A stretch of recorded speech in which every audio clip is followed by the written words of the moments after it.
Ted Chippington, and she loves you. And he's live here in the studio. I mean, did you think that was awful, or did you think that was quite good for you? I thought that was, top entertainment. That's all you can say about that, really. Ted Chippington, top entertainer you class yourself as. You've done Yes. You've done a lot of bits and pieces, really, haven't you? I mean, do you get lots of boos and hisses a lot of the time, or not? Not of recent months, I must admit. You don't get that sort of treatment, but I do appreciate that sort of thing, I must admit. You appreciate a bit of booing and hissing. Oh, yes. It goes down really well. I mean, the jokes you tell, you got any of the off-the-cuff jokes? Just can you give us a one-off? Well, just the one that, walking down the road this afternoon, bloke comes up to me, he said, I've just got back from Nam. I said, what do you mean, mate, Vietnam? He said, no, Cheltenham. Just went there yesterday, you see. I think he had a good time. Can't be too sure, though, eh? And this is the kind of stuff you actually do. Now, Ted Chippington, when you started out, I mean, did you start out seriously doing these jokes, or were they supposed to be bad? Well, when I started out, I didn't have any jokes as such, but I got billed as a comedian just because I stood on the stage on my own with a microphone, so thought I might as well make the most of it. Got myself a few jokes together. Got a healthy career ahead of me, I think. You think you could make it a cult following now? Oh, more than that, I think. Cult following's no good, I don't think. Star-studded fame, even? That's the sort of thing. Raw variety show, that's what I look forward to. London Palladium, all that kind of stuff. Oh, yes, without a doubt. Now, you've actually had a couple of records out, haven't you? What was on the discs?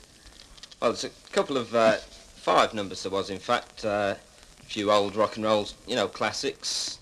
Rock Around the Clock, Hound Dog, that sort of thing. A few modern-day numbers, like Tie Yellow Around the Old Oak Tree and DISCO. Now, the one you just did and one you're just going to do, I mean, that's about the worst I think I've heard a number done. Do you do any worse than that? I find that quite insulting, actually. Oh, sorry, Ted. Sorry.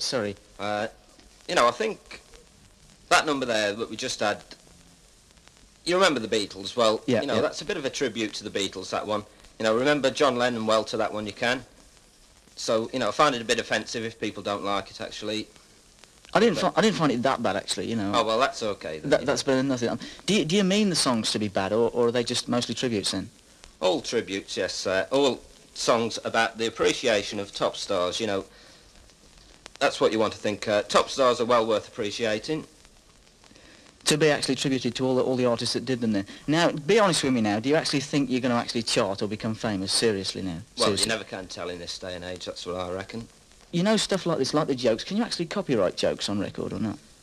I'm not too sure, actually. I haven't done that so far. Are they worth copyrighting? I should think so, yes. So, well, we'll, find out. When we see Stan Boardman saying he was walking down the road the other day and a German come up to him, we'll see about, suing him, I think, for that. Really? Okay then, mate. You're going to do us one quick number before you disappear? Okay. Okay, what's the next number then? I feel like Buddy Holly. You might remember this one. Saw it on TV from Pebble Mill Studios. Well appreciated.